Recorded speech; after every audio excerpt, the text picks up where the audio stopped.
This is a presentation from the Supernaut Network. Faces in the wall. Faces in the wall. Faces in the wall. Welcome to the Imaginarium, the show where art, technology, and creativity intersect, then combine to forge a conversation that can only be found in the Imaginarium. I'm your host, Scott Colbert, and today's guest is filmmaker Thomas Ryan. Welcome to the show, Tom. Thank you, Scott. Thanks for having me on. And I just referred to you as a filmmaker, but you really do a whole lot. Writer, director, producer, podcaster now. Pretty much do a little bit of everything. Yeah, actor, musician. So why don't you give why don't you give us a little bit of a background on yourself? Okay, well, I was born and raised in Jersey City. As a kid, I had a love of comic books, horror movies, heavy metal music, drawing, and artwork, actually. Through my youth, I guess I kind of dabbled in everything. I was very heavy into art. I did a lot of horror-based comics. We drew comics in my neighborhood. There was me and about 8 other kids that drew similar comic books, and the plots were all basically about us. Living in a neighborhood where there was a serial killer a la Jason or Michael Myers type, and he would wind up brutally killing me and all of my friends in some way, shape, or form, and we'd always try to outdo each other in the fashion in which we were killed in the comic books.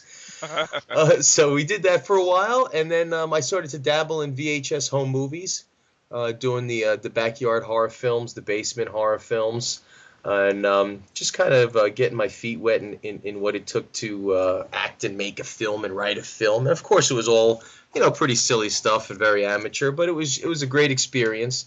And that's where I met quite a few of the guys that are in the Theater of Terror production company, which I'm currently heading. But yeah, anyway, as far as that went, as a kid, I dabbled in a lot of that stuff, and then as I grew up, I needed to pay the rent and work for a living, and my focus kind of became more in music.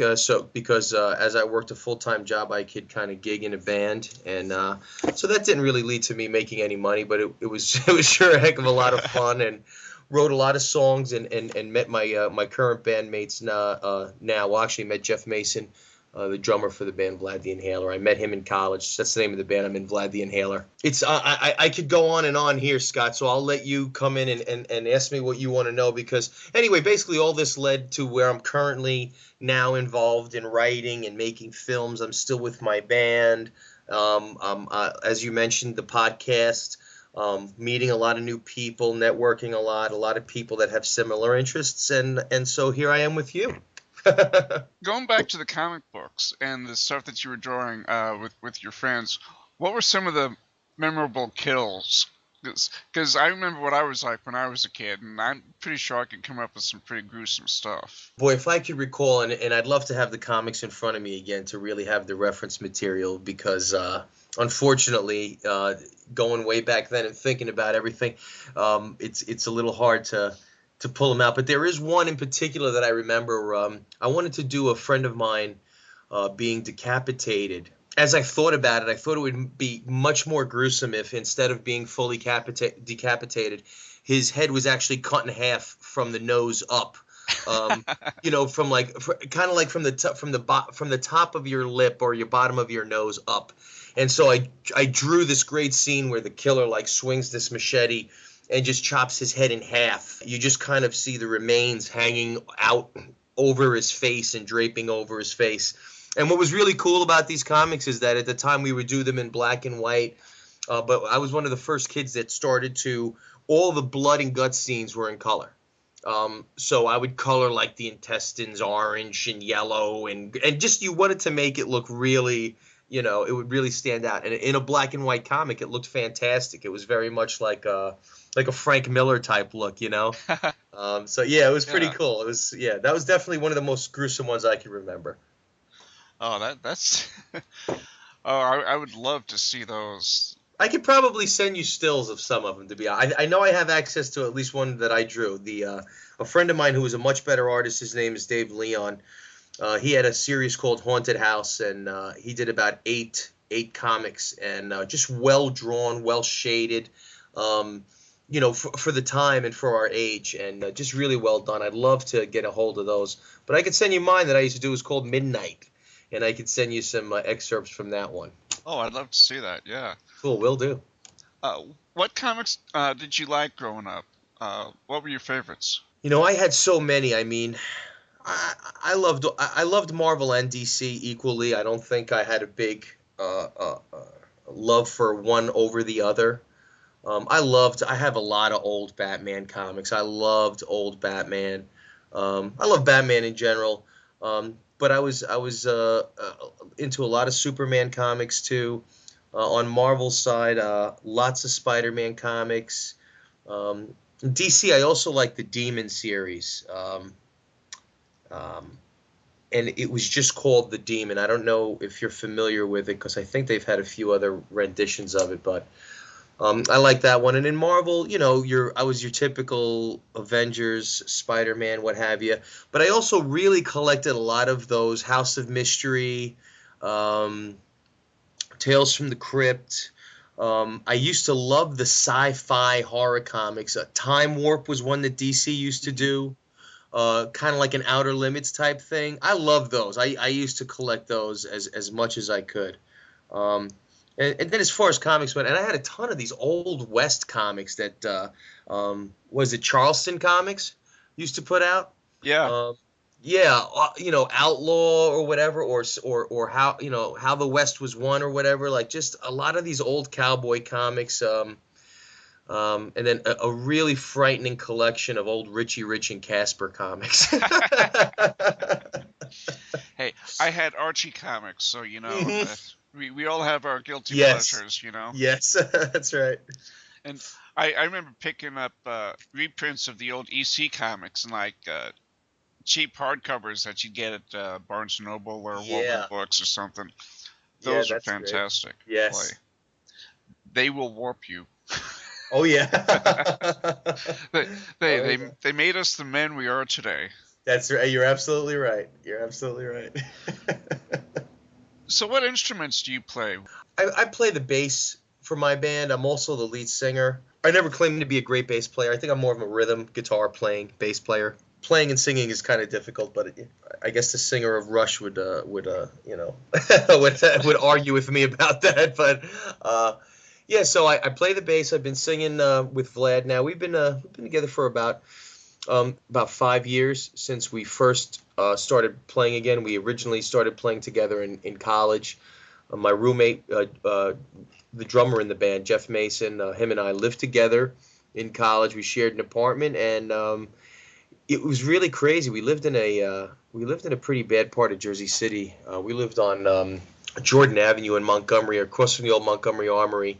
Hmm. And there was a bar across the street, and it just at night, it was just kind of a rough neighborhood. So I guess we had a drum kit set up in Jeff's bedroom, and amps set up in the living room, and guitar amps and a bass amp, and we had a PA system set up.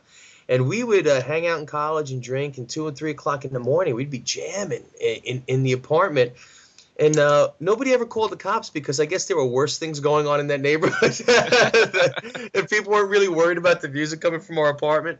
But that's where the band actually started. Our old guitar player, Russ Bellucci, he was from the Greenville section. He started out with us, and he currently lives down south now. And our new guitar player, Rodrigo Bustamante, he was a childhood friend of mine, one of the founders of Theater at Terror, used to make movies with us when we were kids, and he's playing guitar with us now. But we had a reunion, a 20-year reunion in 2010 when we used to play in this studio in Jersey City called Pearl Studios. And after the reunion, I guess we kind of got the bug again to jam. And it was great because we're not a band. We don't do a lot of gigs. If we do gigs, they're going to be at horror conventions or film festivals. We're not looking to play in the local bars. We write more of a macabre type of sounding rock music, but it's basically what we like to play, what we like to do, and how we like to do it and on our own terms. We're not chasing a record deal. In this day and age, we could record. We'll pay for our own recordings in a studio, and we'll put it out on Reverb Nation. We'll put it out. We'll try to sell it at festivals. It kind of works hand in hand with the filmmaking too. We'll put some of our music in the films. It's a relaxed thing. When we got the band together, we said, "Look, guys, let's agree. We all need to work full-time jobs, and we all are not, the greatest musicians in the world where we could just start being a wedding band and just get, tons of money doing 50 covers a night. That's not what we're doing. We're a band that wants to get together. We want to write our music, stuff that we like, not worry about fulfilling a label or a stereotype, and and just jam and have a good time. I mean, I love playing music. I love singing, and I love writing lyrics. And I would never, like I said, definitely not the best bass player in the world. I'm far from the best singer in the world. I do like my lyrics and our song content, but it's just fun, It's just a great outlet, and I think people need that in their life. I think people need an outlet sometimes, and my outlet is the filmmaking and the music, and it just kind of helps me relax, and it helps me get in a zone where I guess the boredom that could be life doesn't catch up with me. So I just try to stay busy doing that. The way that you do the music seems like the way that you do the filmmaking. It's on your terms. You do what you want to do and play the stuff that you like to see and hear. Yeah, absolutely. We did an 11-song CD called The Human Infection. It came out in 2000, early 2014, and late 2013. And it's an 11-song CD. It's all original music. It's stuff that we like. And it's stuff that other people have told us that they really like and enjoy. And our music is actually in Faces. Some of our music is actually in the film Faces. Again, it's not something that, again, I'm not so worried about whether or not people love us, because we enjoy what we're doing. The icing on the cake is the CD, is giving the CD out to people, and other people enjoying your music. That's great. That's a great reward. But if no one wanted to hear it, would I be disparaged by that? I guess maybe there'd be a part of me that was sad that people didn't like what we were doing, but we're not doing it for that, or else we'd be doing shows every weekend. We'd be out there trying to get a record deal, and we're not doing that. We're just having fun, and we hope that people like listening to what we have fun playing. Who are some of the bands that you like? I'm not a fan of modern music, so and I'm also I'm not a fan of running down the list of all the old classic rock bands I listen to. I'm 42 years old, so you can imagine the bands that I listen to that most of them right now are not putting out any current music. Most of the stuff I listen to is old mixed CDs. Great references when Guardians of the Galaxy came out. And they said, "Hey, they're selling the soundtrack." I said, "I own that soundtrack already on like 100 of my mixed CDs. Like every song." My kids love Guardians of the Galaxy. My daughter's 6, my son is 3. They love Guardians of the Galaxy, and they love the soundtrack. And when I play the music for them, I popped in a CD the other day that I have that's probably got about 4 or 5 of the tunes from the film just on that one CD, and it's a mixed CD that I made a long time ago.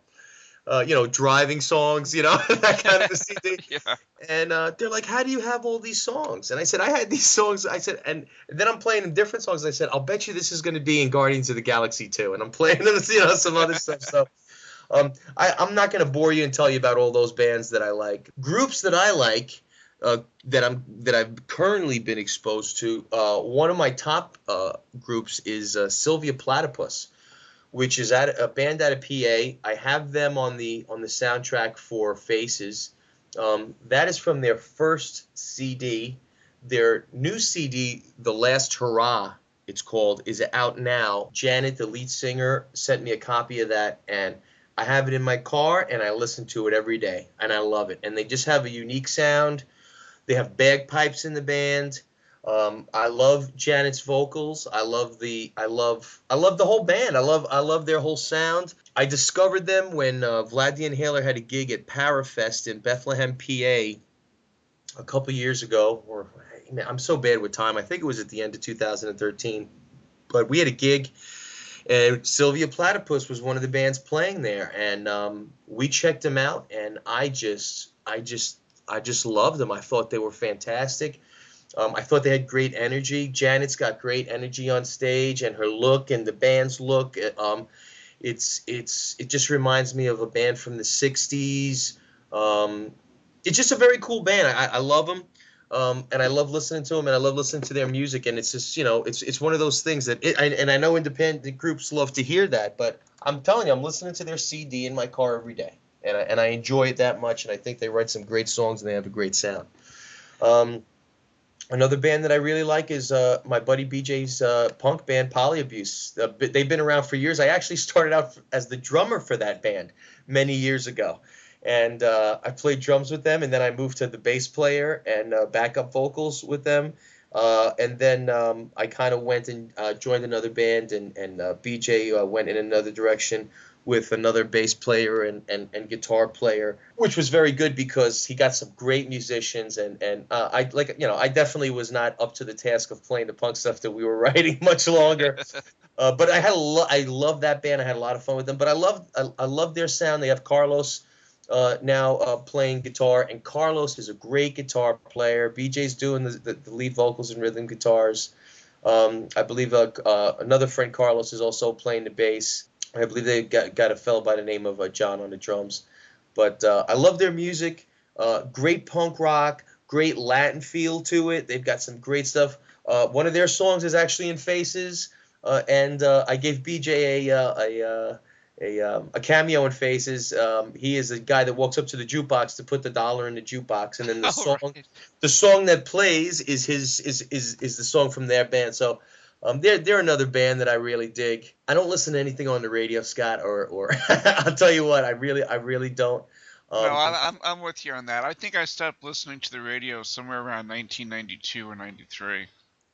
Yes, exactly same thing for me. I would basically just kind of try to keep up with the bands that I'd already liked at that point, and a lot of them at that point kind of started to break up or change lineups, and things change, and it's sad, man. There was a lot of great music going on back then, and so I'm sorry that I'm detached from the radio and current music so much, but what, I guess we're all becoming our parents, right? It's, at some point, we're all stuck in a certain era, and we like what we like.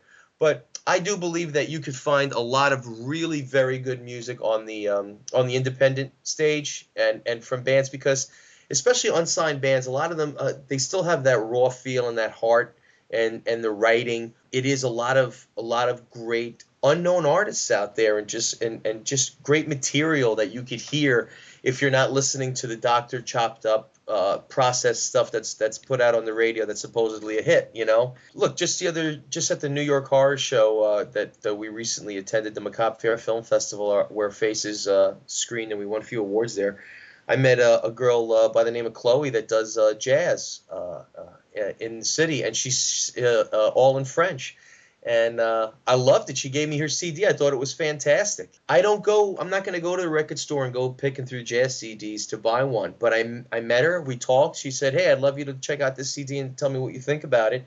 And I thought it was great. And it's another one that's in my car and I listen to regularly. And I think there's a lot of stuff out there that you could kind of really pick up and enjoy, that is not mainstream, and that you're not going to find in a record store. Get out to a show once in a while. Get out to these local venues once in a while.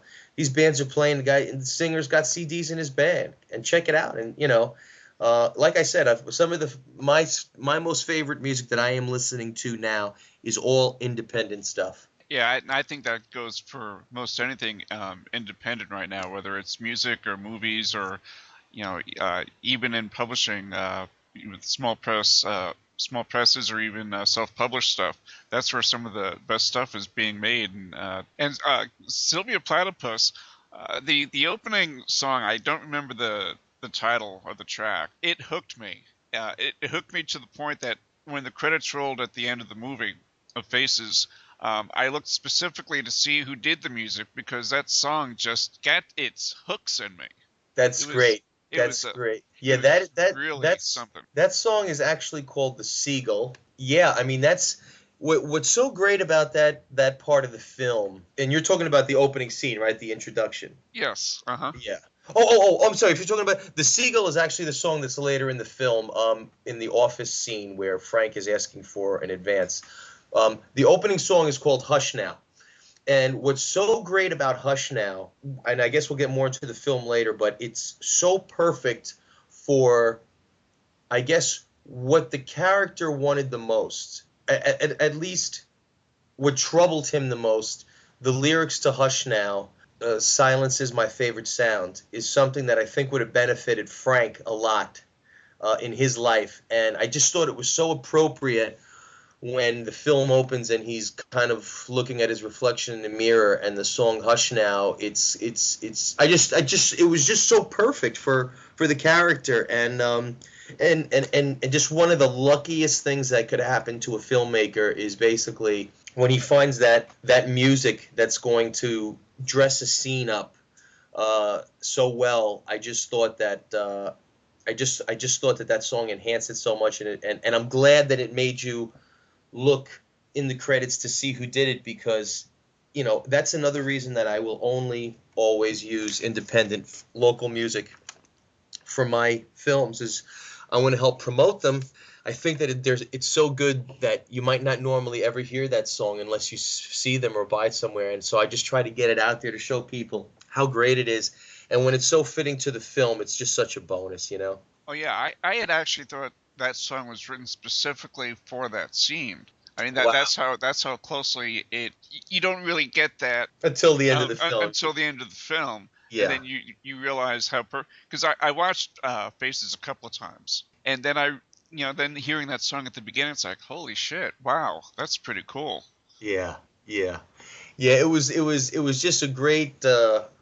It's funny because the soundtrack comes basically either during the film or whenever it arises. It's not something I went into the film and I already had them in mind. That's not true. We did the film, and then I reached out to them, and I reached out to Janet, and I reached out to Charlie. Charlie's the bagpipe player, by the way, and I reached out to the two of them, and I said I'd love to use your music for this film. I think it would work well, and they were very excited about the idea. And it's just one of those things you sit back and after the film is done, and I just watch it. I'm just you're so you just get this great sense, this great reward that it just works so well, and you know how much luck has to do with it, and coincidence. I don't know.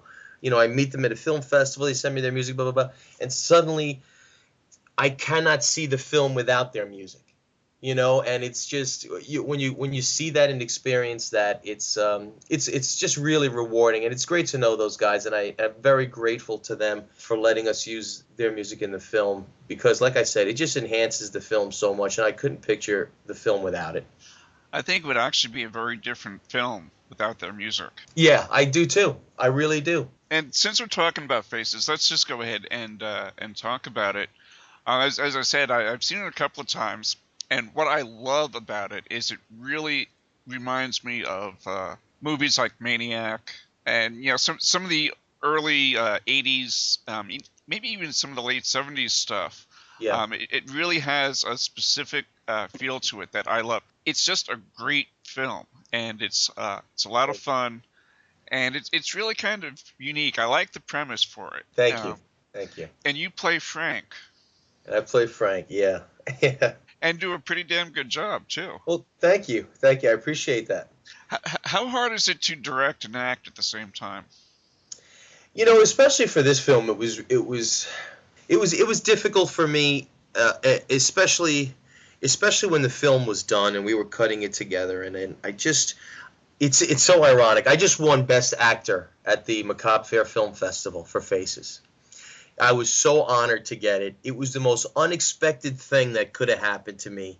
And I actually told the story when I was accepting the award. After we made this film and we screened it, my cinematographer Christian Santiago and myself sat in his apartment, and we screened the film for ourselves. After the film, we were so happy with it, and I turned around and I said, "Shit, I wish I would have cast somebody else to play Frank." I said, "Man, I was lousy." He said, "No, man, you were good." I says, "No." I said, "Everybody was so good. I really brought it down." And I guess after watching the film over and over, my performance has grown on me, and now I kind of do enjoy it, and I do. But other people have said to me, "You were so great." And then winning Best Actor, I was just blown away. I was really blown away. But when we did the film, it was so difficult because I'm so amped up on set. I'm talking to people and hey, can you grab us a pizza? And hey, can you get me those gels for the light? Hey, he needs makeup. What scene are we doing next? Where did I leave my script? Who's ready? But how are we going to shoot this, Chris? So I'm just so amped up. And for the character of Frank, he is so toned down.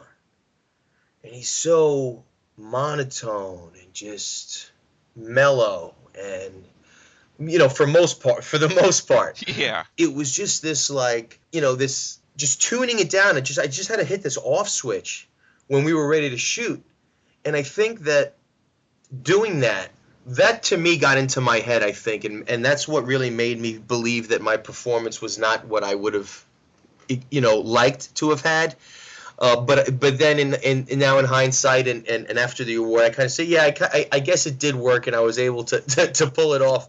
But it was just very hard for me because mentally I just felt like it was so hard to turn off when we were ready to shoot. It's not like I'm a method actor and I would walk away and say, give me 20 minutes to tone this down now.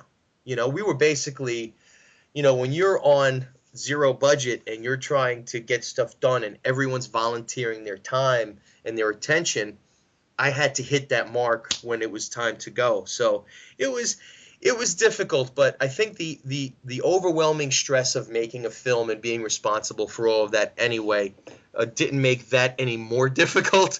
But it was definitely a little stressful when it came time. I don't want to say stressful. I think that's the wrong word. I think it was just a little bit uncomfortable to switch off immediately and then to get into that role. I love Frank though, and I loved playing the character. And what we could discuss this further too, but what I brought to Frank was that I think I made him I made a person that you should not like likable. Yeah, Exactly. I think I'm sorry, go ahead, but I think that's what I was trying to do there. And you did. You hit the nail on the head, because that's one of the things that I was thinking throughout the movie. Is like, here's a guy who, the murders and stuff aside, isn't particularly likable. He's kind of quiet, maybe a little bit surly to people, and you may not avoid him if you're walking down the street, but you certainly wouldn't want to make eye contact with him. Right. He's not a guy you would invite over for a slumber party. No, definitely not. But there's something about him, and I think maybe there's some empathy, because I think there's a little bit of Frank in all of us. Right. Yes. We all reach a point where everything becomes too much. We all deal with it in our own ways, and with Frank and the pills he's taking and the psychosis and the faces that he sees in the wall, he takes it just that one step further than most everybody else does. But he's relatable, and we understand the frustrations that he has. Yes. And I think that more than anything is what makes him likable. Yeah, I agree too. I always kind of held that feeling that Frank was just like any of us, I guess, but just to a darker extreme, and going through the same challenges and going through the same, facing the same obstacles. But I guess, what we don't really go into is what Frank's past was about. And we did that on purpose because I didn't want it to matter. I didn't want people to have a preconceived notion of Frank. But I also wanted to explain that his behavior was not something that we all could possibly be capable of. There were particular things about Frank's personality that led him there that we might not be privy to, but I didn't want it to matter in the general sense of the story that takes place from beginning to end, what you see. I didn't want to start the film telling you, well, Frank is a bad person, so I want you to look at him that way. Yeah. Well, I think sometimes filmmakers tend to over-explain things. Yeah. And sometimes, you just need to have a little bit of a mystery about something Sure. to make it more effective. And Sure. and I like that because, some people are saying, well, he was in a mental institution or maybe he was in jail, but nobody really knew what his past was, and which made it really kind of, a lot more intriguing. Yeah, I that's what I like about him too, and even to me, it's intriguing, to be honest with you. I mean, sometimes, if I'm discussing the film, I'll kind of sit there and think about what is Frank's past, and I've had my own ideas of things that he might have done, or things that might have happened to him. But I almost don't want to settle on one myself. I enjoy leaving it a mystery, even in my own mind, and it just kind of, like you said, it just kind of enhances the character a little bit to me. Yeah, I think if you had explained it, then he would have become more of a cookie cutter type of a character. I think so too. Yeah, I think so too. And I definitely wanted to make, considering the subject matter in the film, I think Frank is definitely a different type of antagonist in the film, protagonist. But he's definitely not, like you said, he's not cookie cutter. He's somebody that you do, relate to. And I've had people actually say to me that they were cheering for Frank in the film, and not in a masochistic way or anything, but they wanted to see him succeed. I Yeah. guess it's because when you relate to him, there's that part of you that wants to succeed, and you want to see him succeed. And when people have told me I was cheering for Frank, I love that. I love that. Oh yeah, because you do want him to succeed, and the further he gets into the mess that he creates for himself, you just kind of cringe, say, "Oh no, don't do that. You're never Right, gonna get right, out of it." right. Yes. Yeah.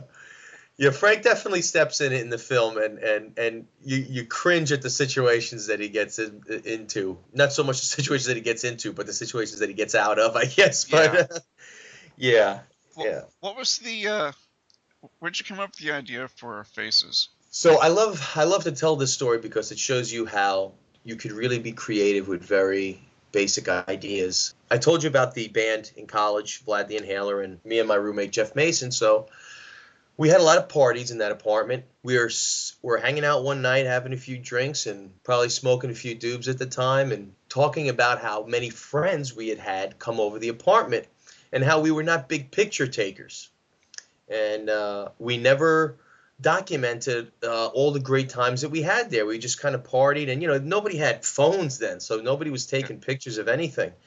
Somebody might have a disposable camera. Usually be some girl that, because she was with her boyfriend, she had a camera. But usually, no, we wouldn't even see those pictures. And if they were taken, people couldn't message them to you or email them to you or any of that stuff. So we said, it would be a great way to keep track of everybody that comes over to our place if we would just do a paper mache of their face when they came over to hang out, and then we'd hang it on the wall as as a little memento that they were here.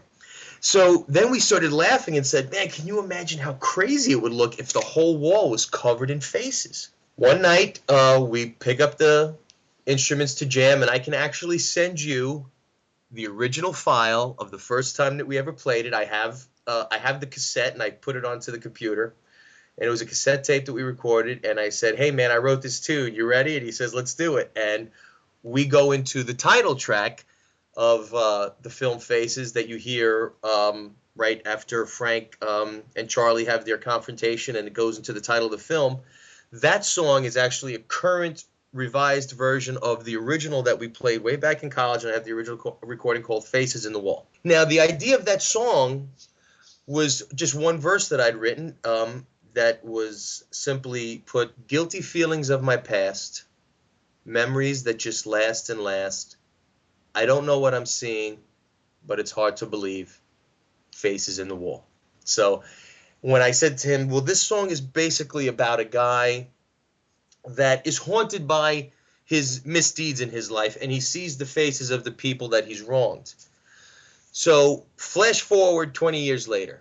I had just done a short film called Day 9, and I wanted to start working on another film idea. And I'm going through my brain and my memory banks. Do I have anything that would really interest me? And we had just finished recording our CD, The Human Infection, and Faces in the Wall was one of the songs. Hmm. And I'm thinking about it, and I said to myself, what can I do with this idea? And I like the idea of the guy that was haunted by his past, but I thought it would be more interesting if he was actually befriending or gaining, not befriending, but gaining advice from those that he wronged during his life. And I thought it would be cool if they played an essential part in his life, as far as, being his go-to reliable sources for, helping him with the things that he cannot help himself with, or of course subconsciously he could. That's what the premise of the film basically is. But I guess he needed that little push from an outside source, and I started to write the script, and it just kind of came together, and it was just when we were done, and I showed the script to my DP, and he said, "This is incredible. Let's do this. This is going to be fantastic." And we knew right away that it was going to be a really good original idea, and and of course, I never say anything is 100% original. If I wanted to make comparisons to this, I could find other films. Like you said, Maniac is a film that you could always compare it to. The main character in Maniac was Frank. That's not where I named the character from. Actually, the name Frank Walker is a name that I had written another story called Hell on Earth, which is kind of like more of a mini-series type thing that I could never film until I would have somebody that actually could provide us with a budget. But it was a story I wrote, and the lead detective's name was Frank Walker, and I really liked the name. And I just kind of, when I wrote this film, I just grabbed the name again, and I said, I'm going to use it for this one because I know I'm never going to make that other one. So I use it for this film. But that is where the entire concept was born, and ultimately became a feature film. Yeah, I think maybe there were more than a few doobies involved in that one. yeah. But how difficult was it to film it?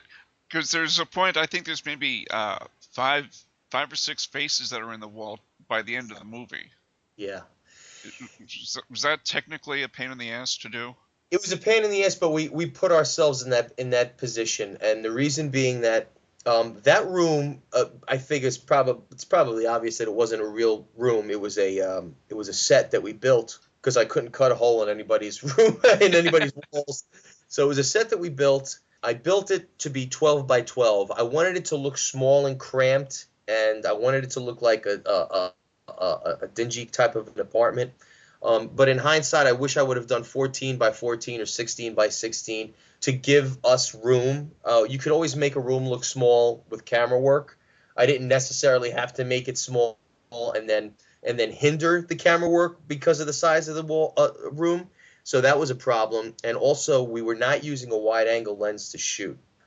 We weren't. What were you using? We were using a Canon Rebel. My DP Chris Santiago was using a Canon Rebel, but I don't think. God, I can't recall the lens he was using, but it was the tight lens, and he didn't have a wide-angle lens. And this is. And look, this is something I make no apologies for. This is what we do. We make films with low budget and no budget, and we try to make good films that way. But of course, in hindsight, we looked at it, and it was something that we've discussed since and said, and it's been rectified as far as the equipment that we have. Those were very challenging scenes. All the shots that we did in the apartment, not in the apartment, but all the shots that we did in the living room with Frank were shot in one day, one 16-hour shooting day. We had that place, that location, for a while. We built the living room, and suddenly we got a phone call, and we were told we had to be out in 2 weeks. So I had to get the entire crew, cancel a lot of shoots that we'd already had scheduled, and I had to get everybody in there and ready to rock and roll. And we were in there from 8 a.m., until, God, I mean, it was almost 2 o'clock in the morning when I left, and this is packing stuff up. So it was a very, very long day. It was very difficult. I almost had a nervous breakdown, I think, at one point during the shoot. What I'd done is I'd staggered all the actors to come in, all the faces to come in at different times during the shoot, because I don't like to inconvenience everyone and have them sitting around for 4 hours waiting to shoot a scene. So I'd stagger my cast, and I think I was we were shooting with the first cast member, which was Paul, who's Charlie, the first face in the wall. The shoot went longer than I anticipated. And now suddenly the second guy shows up, who is Henry. And then I'm getting a phone call, and everybody's saying, should I come at this time? Is everything still on? And Scott, I had that moment where I said, we're never going to get this done in one day. And I was going to call off the whole thing. And then I just turned around and I said, tell everybody to get their ass here. We're going to make it happen. And we made it happen. And, but it was very stressful. The room was very small. The lens was very tight. You know, we watched the film now and I think it worked.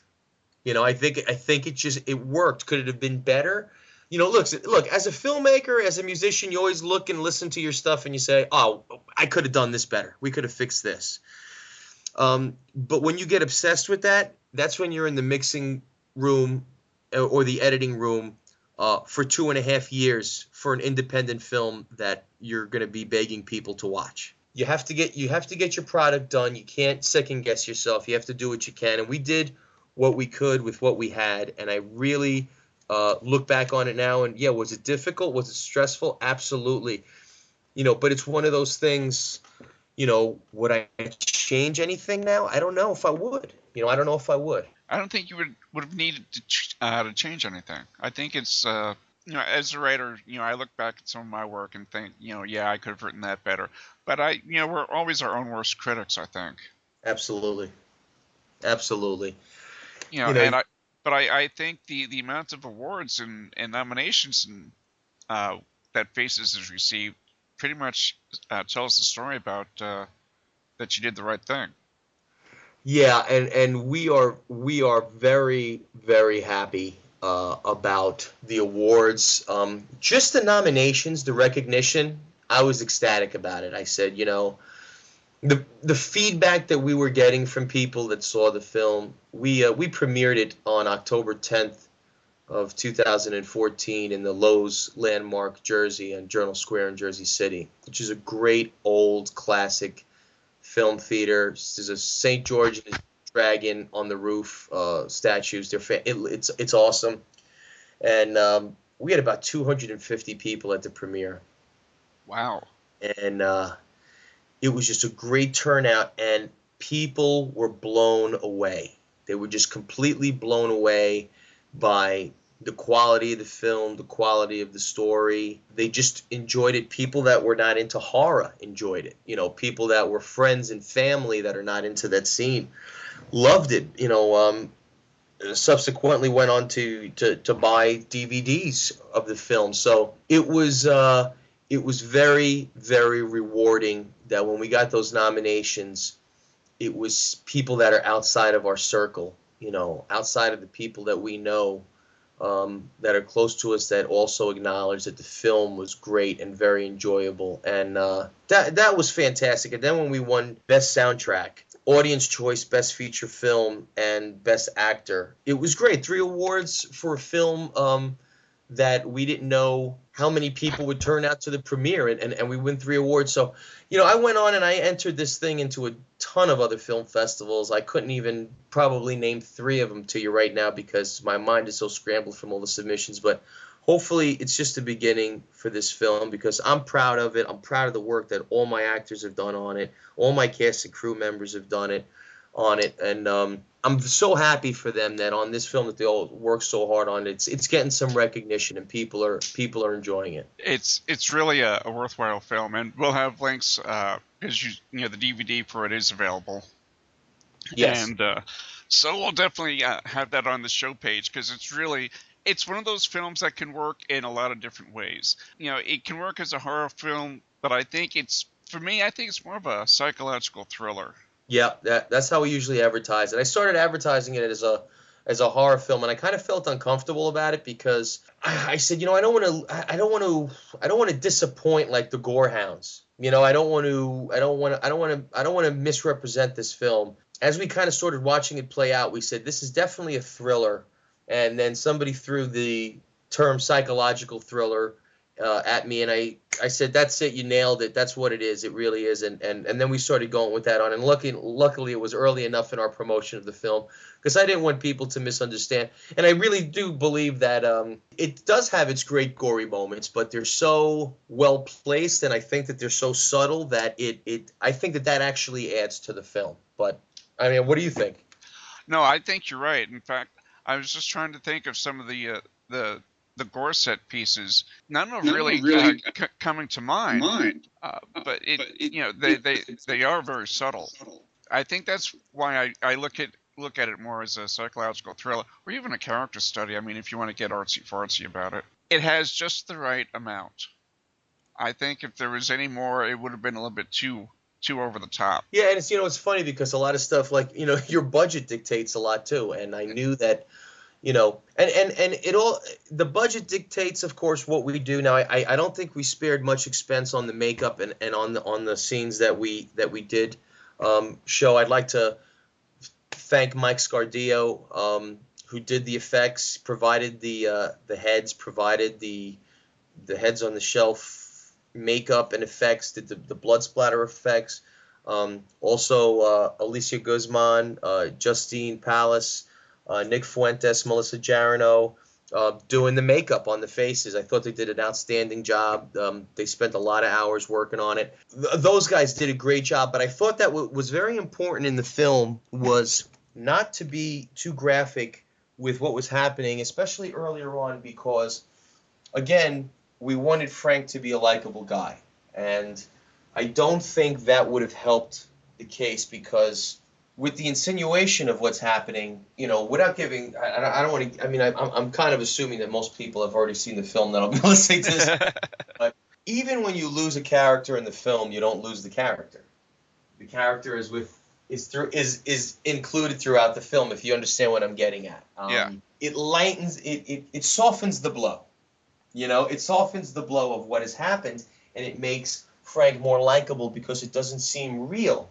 It doesn't seem real what's happened. Now, when you do begin to see what's happened more graphically, then it becomes a little more ugly of what's going on, and you kind of, and I just wanted to kind of maintain this certain feeling for Frank throughout the film, especially in the beginning, and then I kind of wanted it to then it could kind of go off on its roller coaster at the end. But at least for the beginning of the film, I didn't want to put in too much gratuitous gore because, of course I know there's the crowd that's just going to cheer every time they see that, but I just didn't want it to get a viewer to detach from the character in that way, or to feel that the character was so capable of that. I kind of always wanted to leave that little doubt in the back of their mind, Let's talk about a production company, Theater of Terror, because that's who you co-founded that. Yes, I did. And that's what Faces was, I don't want to say released through, because that's not the right word, but they produced it. Theater of Terror, and a Theater of Terror is basically a collection of my friends and guys that I've worked with that basically combine our efforts and our resources to make quality, low-budget, independent horror films. And when we say quality, what we mean are films that deliver above what people expect from a film that costs so little. We're trying to deliver a story. We're trying to deliver films that people might become, like a cult film for them. Like, I love this film. I need to own it. I want to have it. Not just a film that's just, entertaining at a film festival or something. We want people to really hold on to these things and enjoy them. And Theater of Terror, like I said, it was Theater of Terror. The whole thing actually spawned from when we were younger. We used to shoot on VHS camera, like I was telling you earlier, and we had basically a Siskel and Ebert type horror review show that we would do called Theater of Terror. And it would be me and my buddy Kurt Stalin, and we'd be sitting on two chairs in front of the camera on a tripod, discussing 4 horror movies that we had seen, and we would talk about the film, and we'd say, let's go to a scene from the film, and then Kurt and I would act out the movie scene as well, get dressed up in costumes, and he'd be the murderer, and we'd do a quick scene from the film, and then it would be us sitting on the chair again discussing how bad the film was and how we didn't like it or what have you. So that's what Theater of Terror originated as. It was our play on Siskel and Ebert, but reviewing horror films that we would then act out. So it was actually a lot of fun. And from that, we met other friends. One of my good friends, Fakar Mir, and his brother Summer. And Fakar's no longer with us, but he's a huge part of Theater of Terror. He absolutely loved what we did. He told me personally how much the filmmaking that I shared with him enhanced his life, and how much fun he had doing it. And what ultimately happened is, like I said, we stopped doing all these films with each other, these VHS films with each other. We all grew up, and of course back then with VHS, it's not like today. We weren't downloading our films, we weren't sharing them. I mean, you do it on a VHS camera, you can't even edit the thing when you're a kid. You just basically have to get every shot on the first take. So Yeah. he wound up passing away about in the year 2000. That kind of brought all of his friends and family together again, and we started talking about all the old days of shooting film. And his brother Summer and myself, my DP Chris, got together and started talking about we need to get back into doing some independent filming. And I went ahead and I wrote the short film Day 9. I actually shot that one all myself. I acted in it. I did the camera work. I wrote it. But I think it was more of a test. Day 9 to me was sort of a test. I didn't think even about this film going to any film festivals, which it wound up doing. I did it thinking that I wanted to sit there and show it to my buddies and kind of see where we are, where we are going with what we could do. And it actually came out pretty good, and a lot of people enjoyed it. And then that really inspired me when I went to the Macabre Fair Film Festival with Day 9. That really inspired me to write Faces. And then when I was doing Faces, then I really turned to Theater of Terror and said, okay, guys, let's do this feature film. And, Mike Beck, Rodi Bustamante, Summer Mir, Kurt Stalin. This film is actually dedicated to him and his family. Kurt's going through some health issues right now, and his family's going through a real tough time. But everybody just kind of pooled their resources together. Like I said, Chris Santiago, my DP, he's awesome guy. He was fantastic. Did all the editing work as well. I could get into a lot of detail about all the things that we got and that were contributed to this film that helped us maintain such a low budget. But I'll talk your ear off about it. But one day, if you ever want to talk about it, I mean, I could tell you just the avalanche of circumstances that ultimately ended up in this finished product. And I'm talking about from actors that were cast to locations that were used, to the vehicles in the film, to the look. So many things about this film would not have happened if not for the resources, the friendships. It's amazing if I told you where all these things came, how they came to be and how they came together. And if I told you if it wasn't for those things, we wouldn't have this actor or we wouldn't have this location, it would blow you away. You'd be like, oh my God, I couldn't imagine that, like anybody else being that guy or being that, that location.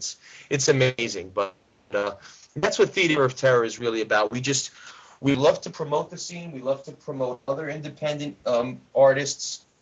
For instance, if you go to our website, theaterofterror.net, you will see a list of they're all our good friends, other filmmakers' projects, Infliction, Bible Belt Slasher, Blood Slaughter Massacre, Painkiller, The Soulless, The Super. These are all guys that have made films. The Turnpike Killer. These are guys that we know that have made films, and that we want to promote their work and get it out there. And we support it. We've seen it, and we think it's quality film, and we want to get it out there. And there's so many resources, I believe, for independent artists. Doesn't have to be filmmakers. Independent artists in general. If everybody would just not cut each other's throat and share the knowledge, share the wealth, and when you find out those guys that are doing a podcast, or you find out that film festival that's accepting submissions, or you find out this lighting guy that's looking for a crew to hook up with, or a crew that needs a lighting guy, or any of that, the more that we promote and introduce these people to each other, the more making a film on a very low budget with great talent can become a reality, or the more that doing your project with great content can become a reality, because we all have roadblocks and obstacles that we need to overcome, and there's so many people out there that if they just work together, if they just got things done together, we could get things done. And that's what Theater of Terror is really about. We just want to help people get things done. We're out there promoting, introducing people. Share something on our page and we'll share it with everybody. We'll mention you, we'll tag you, we'll post it out. We'll share it again the next day. Like, this is the stuff that we try to do, because since we started doing that, I think we have made some great relationships with people, and we've seen some people make great relationships with each other that have been beneficial, as far as making films and getting our work out there. Yeah, it's interesting. When I talked with Alfredo Archilesi last week, he left film because he was just getting frustrated with the independent scene in Canada. I'm comparing that to what I've heard from you and Jeremiah Kipp and Jack Smith, all New York City-based filmmakers, and it's a totally different story. I see a lot more networking and helping. I mean, even on my Facebook page, I've seen people saying, hey, they're looking for some extras, if you can help out, give this guy a message and stuff Sure. like that. And I Sure. think that's absolutely, critical for the indie scene today, because there's so much out there. People can get overwhelmed. And, Right. simply by, banding together and promoting one another, it makes it that much easier to get noticed. Right. Absolutely. Absolutely. And mentioning Alfredo, I think it's regrettable that he doesn't want to continue his filmmaking career, because I think that he's an excellent filmmaker.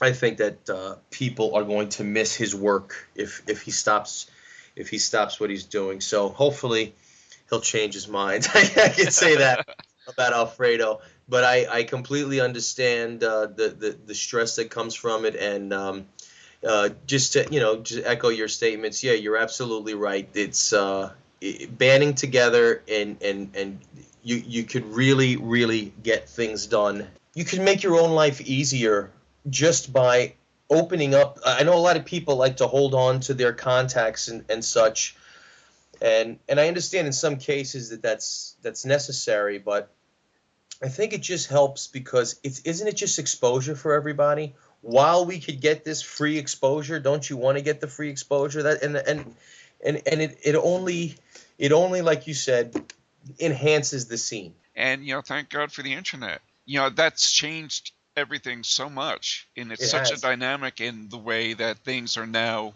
promoted, Sure. that it's hard to believe that there was ever a time when there wasn't the ability to do that. You're 100% right about that. And a quick story about how I really got more involved in the scene. Basically, gosh, about 7 or 8 years ago, a friend of mine reached out to me and showed me a web series called deadroad.net. And I went on I reached out to the director, Corrado, and I'd watched his web series, and I said, hey, I'd love to come and help you do some effects on this thing. And this is before I did Day 9. This is before I got into it. Corrado invited me to the set, and then he made me one of his actors as an extra, and then he made the character I was playing like a lead character, and they gave me some lines, and through that I met Patrick Devaney, who is the writer, director, and one of the stars of Zombie Hunters City of the Dead, which is a broadcast series in New York. He's also done a short film called Amirage, and been involved in some other projects like Blood Slaughter Massacre by Massgrave Pictures. But when I met Pat, he gave me the Zombie Hunters TV series to watch. I watched 2 seasons of that. It was just from meeting these guys and talking to them, and I just kind of started to see the reality again of, my God, these guys are making their own films. They're editing them at home.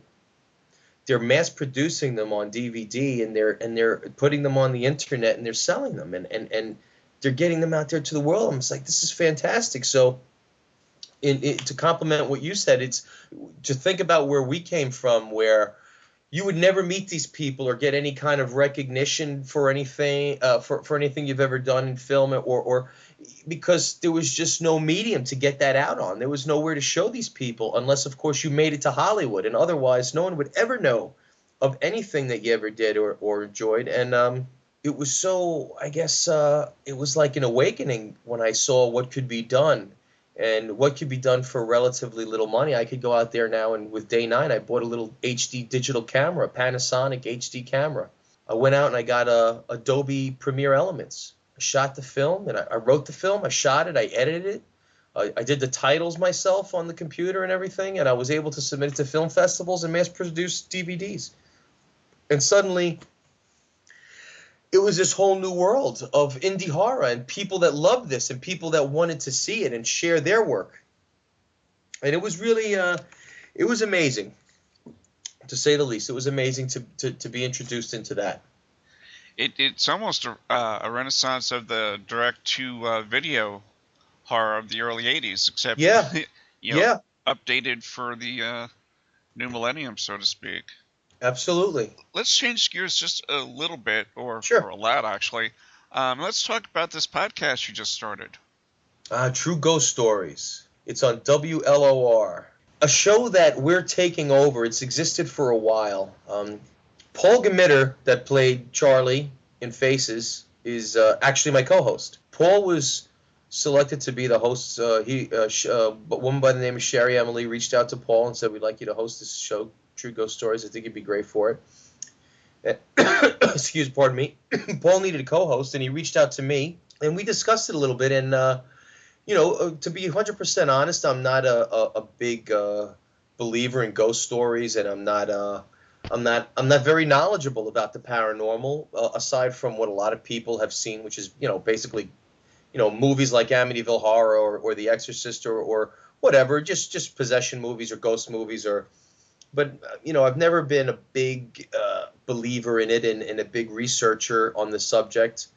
But when Paul and I discussed it, I said to him that I'd be very interested in doing it from the perspective of someone that's ignorant to the paranormal world, and someone that could ask questions to bridge the gap between people that are not already believers, to those that really more doubt the stories or doubt the legitimacy of the witnesses, and kind of try to bridge that gap and ask the questions that things that I would love to know. And just for instance, I know that a big part of paranormal research is basically a lot of technology as far as picking up voices and images and all these different devices that they use. And I would love to really dive into what's the science behind that, and how do we know that this is the bridge between the paranormal world and the real world, and how can we sense that, and like dive into those type of things, because I know a lot of people that are already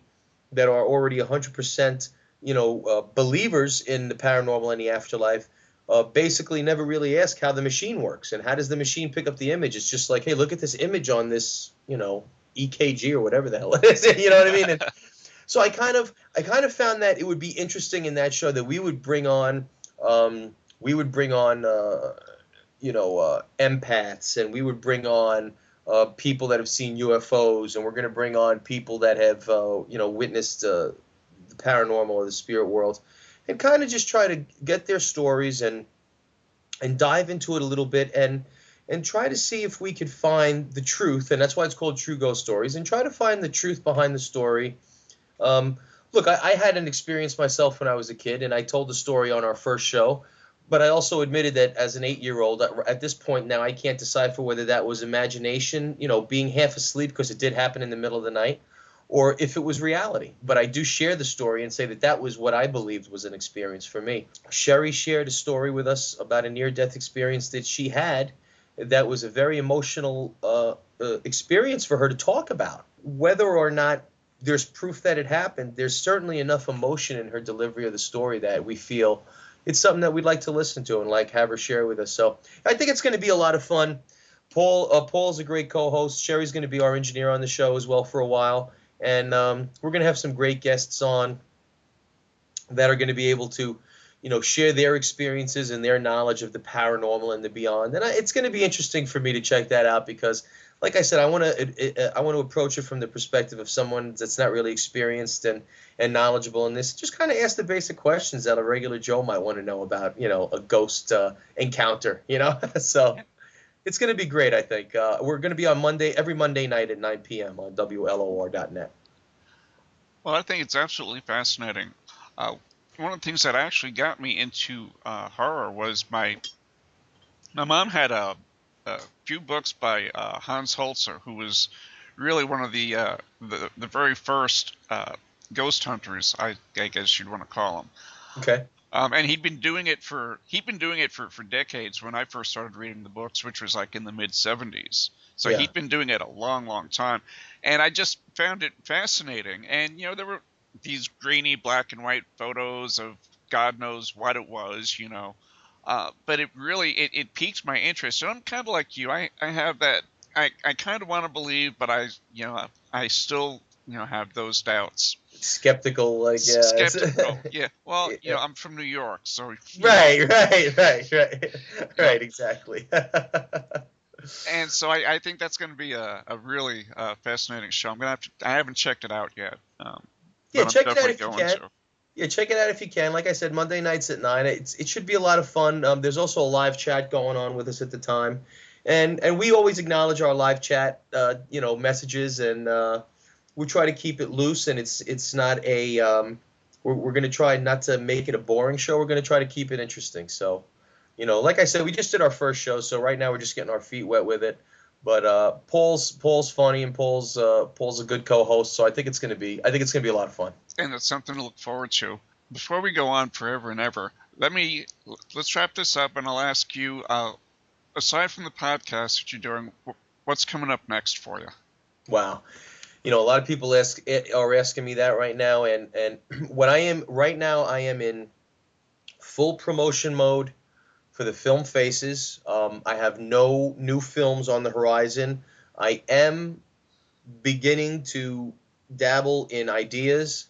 I've been talking to the DP Chris, who we are now making moves to vastly improve the look, sound of our next film.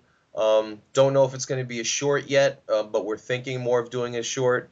But right now, that's just in the early stages of any type of thought or development. We are pushing ahead 100% to promote Faces. Like I mentioned, we've submitted to so many film festivals now, so hopefully throughout 2015 we'll be announcing selections for film festivals and hopefully pass that some awards. The band Vlad the Inhaler, we are now writing some new material. I'm concentrating on getting the band back in gear because after we did the first album, we kind of took a hiatus for film promotion, some other stuff. So I'm trying to get that back on track, write some new material for Vlad the Inhaler. We just discussed True Ghost Stories, the podcast that I'm hosting with Paul Gamitter. Hopefully we can make that a very interesting and entertaining thing throughout this year. And they're also discussing doing a TV show about True Ghost Stories, which would have us visiting some haunted locations, which could be very cool and interesting. So we might be putting together a crew to do that. Aside from that, our website, theaterofterror.net, I'm trying to maintain that. We don't have a big crew or department working on all these things, so I'm basically trying to keep everything up to date and keep all that going. I'm also starring in a few films that I thought I'd mention too. I'm starring in one film called In the Shadow of the Imp. It's a Mass Grave Pictures film. It's a feature film that I'm currently shooting. I think we're going to start shooting again in March. We've shot a lot of it already, so we're going to pick that up. And this weekend I'm shooting with Bradley Crienzo and Louis Cortez, a film called Case at Midnight. I'm playing a lawyer, a sleazy lawyer. I'm not one of the starring cast members, but I do play a significant part in the film, so we're shooting that this weekend. And there's been a few other parts discussed with me, nothing that we've locked in yet, just because I want to see where the schedule goes with these two things I'm shooting right now, and they're in the early development of those other films. But yeah, right now, so I've got some cool stuff on the horizon, and hopefully by the end of 2015, it will have been a great year in film and music. Sounds good. I could go on and talk to you forever, Tom. I really could. You got to do a part two one day, part two interview. Well, absolutely. And I appreciate you coming on because I enjoyed the hell out of this. Great, me too, Sky. I did too. And we'll have links in the show page where you can find out more about Tom's work. And remember, if you enjoy the Imaginarium, check out our other shows on the Supernauts Network at thesupernauts.com. And until next time, may all your journeys be filled with pure imagination. Faces in the wall.